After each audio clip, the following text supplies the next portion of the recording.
Hey guys, welcome to the Field of 68 YouTube channel. If you like what you see here, hit that subscribe button and you'll get more college basketball content just like this.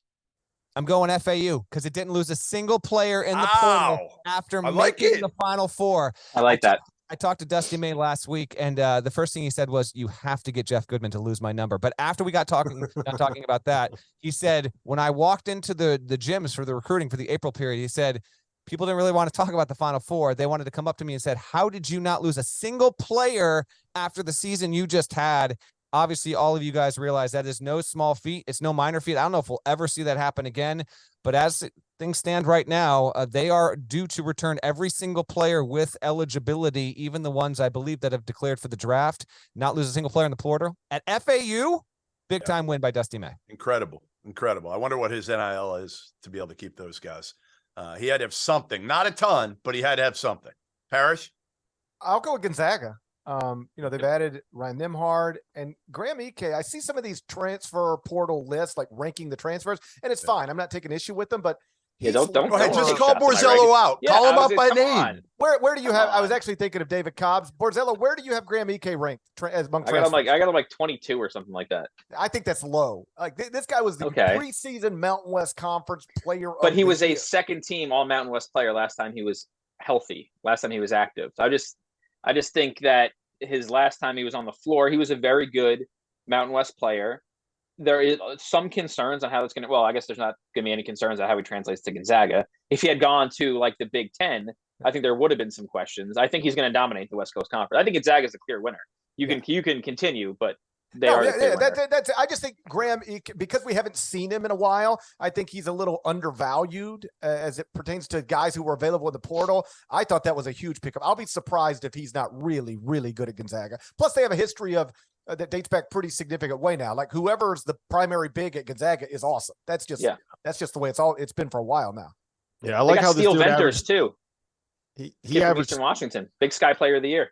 Our partner for today's episode is Athletic Greens. I started taking AG1 during the college basketball season, and I loved the impact that it had on my energy levels. I'm a big coffee in the morning guy, but by the time that the afternoon would hit, I needed another boost. AG1 helped me tremendously, especially on those days when I didn't want to get up off the couch and go hit the gym. Their tagline is AG1 is comprehensive health and the power of habit in one. And man, that could not be more true. It's nearly impossible to eat and drink in a healthy manner in the month of February and the month of March when you are in my business. And AG1 was exactly the supplement that I needed to improve my gut health and cover my nutritional basis for the day. I've continued that into April. I've continued that into May, and I'm going to continue that the rest of the summer. All I have to do is mix a scoop of AG1 with some water or maybe add it into a smoothie, and I'm ready to go. Do it after lunch, and you'll be ready to go for the rest of the day. If a comprehensive solution is what you need from your supplement routine,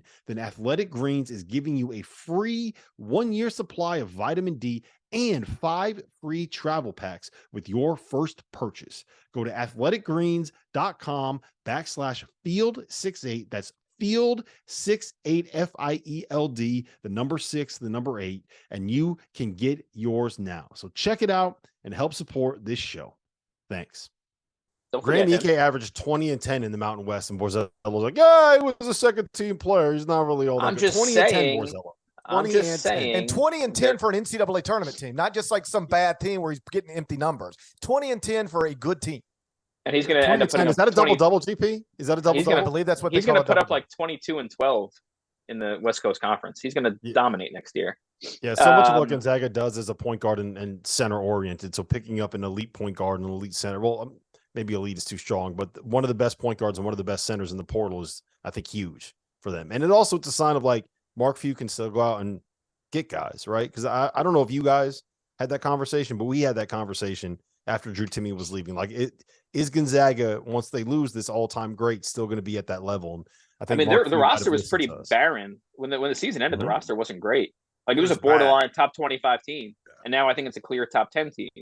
I think the same goes for Tennessee. That would be my second winner if I had to not pick Gonzaga. They've had just an incredible offseason. You could take Santiago Vescovi out of it because he wasn't a portal guy, but they went out and I think got 3 of the 60-ish best transfers, and I think they're a clear top 10 team now too after a roster that looked just okay going into it. I mean, they got Jordan Gainey, they got Dalton, was it Connect? Kid from Northern Colorado. It's probably Next. Connect sounds a lot better. I might politic I might lobby him. Connect. I'm going Connect. All right, you go Connect. Okay. I'm going to lobby him to change his name.